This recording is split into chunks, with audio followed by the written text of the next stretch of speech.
So, welcome back to International School History. Non-democratic states have been the norm for most of human history, but in the first half of the 20th century, a new form of modern authoritarian state emerged. Firstly in Lenin's Russia, and soon after in Mussolini's Italy and in Hitler's Germany. In this lesson, I'm going to look at what made this new modern authoritarianism different to the kings and the queens and emperors that had come before.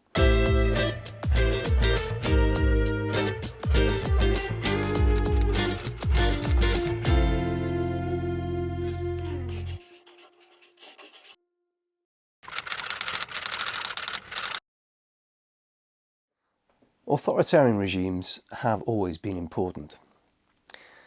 As political scientist Paul Brooker put it, non-democratic government, whether by elders, chiefs, monarchs, aristocrats, empires, military regimes or one-party states, well, these have been the norm for most of human history. But, and this is the important point, the traditional authoritarian regimes of elders, chiefs and monarchs are qualitatively not the same as the modern authoritarian regimes that emerged after the First World War. So what made these new authoritarian regimes modern? There are, I think, three important characteristics. Firstly, modern authoritarianism depends on a different type of legitimacy than traditional authoritarianism's dependence on inheritance and bloodlines. Secondly, ideology is important in authoritarianism that is modern, especially so in totalitarian states like Lenin's Russia or Hitler's Germany. And finally, the modern authoritarian state employs a much more centralized social control over its citizens than was ever possible in the old traditional authoritarian regimes.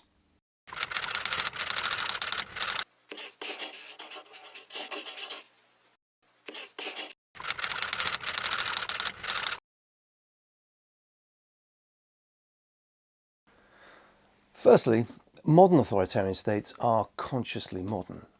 They cannot rely upon the old forms of authority to justify their rule. Things like, God chose my family to rule, or you should obey us because you've always obeyed us.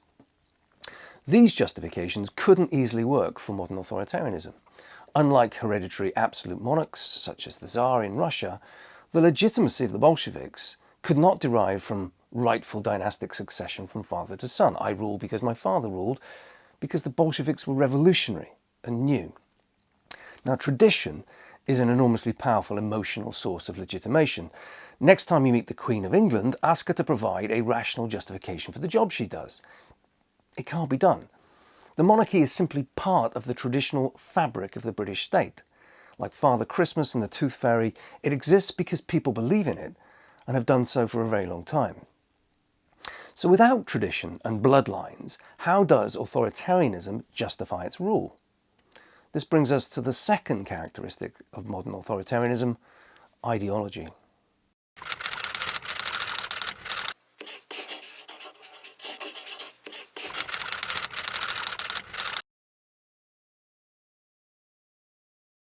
The second characteristic difference of modern authoritarianism is the importance of ideology.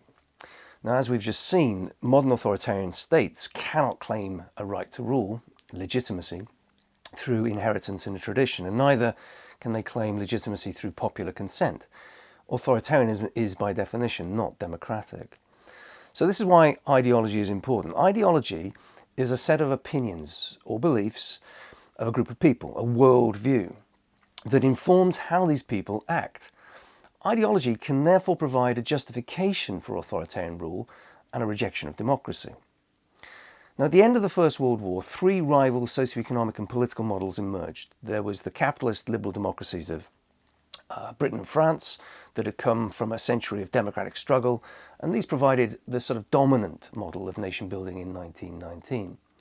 But this model was challenged ideologically from the extreme left by Bolshevik communism and from the extreme right by Italian fascism.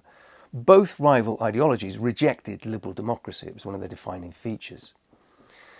For the Bolshevik communists, led by Lenin, the idea of building socialism by winning votes in elections had been rejected a generation before in the debates with Bernstein and the reformist Social Democrats. Lenin argued that capitalism couldn't be gradually transformed, and that capitalists would not give up power without being forced to do so by the revolutionary actions and dictatorship of the proletariat. This was the ideological justification for communism. The communist authoritarian state would dictate the transformation of Russia on behalf of the working class. And allowing bourgeois democracy would only jeopardize this important project. Fascism, the authoritarianism that emerged on the ideological right, was equally dismissive of the ability of ordinary people to govern themselves through democracy. Fascism has a very pessimistic view of human nature that suggests individuals are weak-minded, irrational, and only really motivated by their animal instincts and violent natures. For fascists, democracy inevitably results in weak, chaotic, indecisive government, because what people really need is the domination of a strong leader who can impose his will and the subordination of the individual to the community and the nation. Ihr dürft nicht handeln, ihr müsst gehorchen, ihr müsst euch fügen, ihr müsst euch diesem unerhörten Zwang beugen.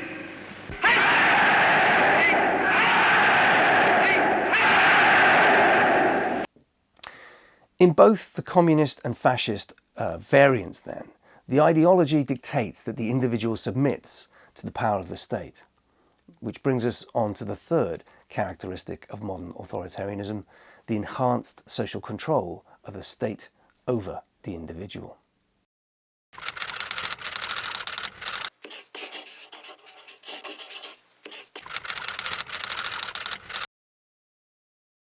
The third distinctly modern feature of 20th century authoritarianism involved the centralisation and modernisation of the mechanisms of state control. The old authoritarian regimes of hereditary monarchs had ruled over a largely illiterate rural peasantry. Control was easily exercised by local authority, reinforced through the power of a conservative church and guaranteed by national military force. In contrast, modern authoritarianism seeks to control a modern society. The ambition here is to rule over an industrial, urban, connected citizenship, requiring an increasingly sophisticated, integrated form of layered social control, both formal and informal. Now, as we've seen in another lesson, formal social control is concerned with the coercive power of the state. Modern authoritarianism developed new types of surveillance operations, secret police forces, concentration camps for political opponents, which were centrally organised to detect and crush all potential threats. Informal social control is concerned with sophisticated attempts to influence how people perceive the state. This might involve, for example, the use of the most sophisticated of modern communication technology to spread the ideological message of the regime. If the traditional authoritarian regimes had been bolstered by the church, modern authoritarianism required a secular equivalent in the state control of newspapers, radio, and cinema.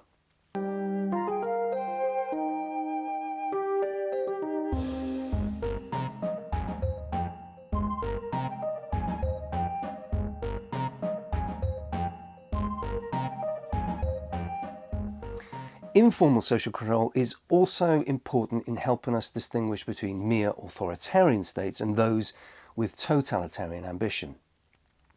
Now, whereas all authoritarian states use coercive social control, it's only the most totalitarian that have the ambition to try to change the way people think in line with the ideological goals of the state. Through both formal and informal means, therefore, modern authoritarianism seeks to control the modern individual, just like the medieval king sought to control the medieval peasant. As society changes, so do the mechanisms of control. So that's modern authoritarianism.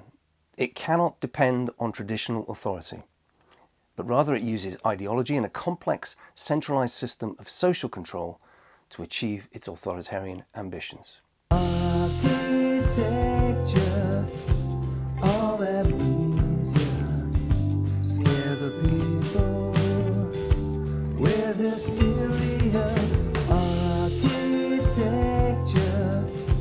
of amnesia, history lesson.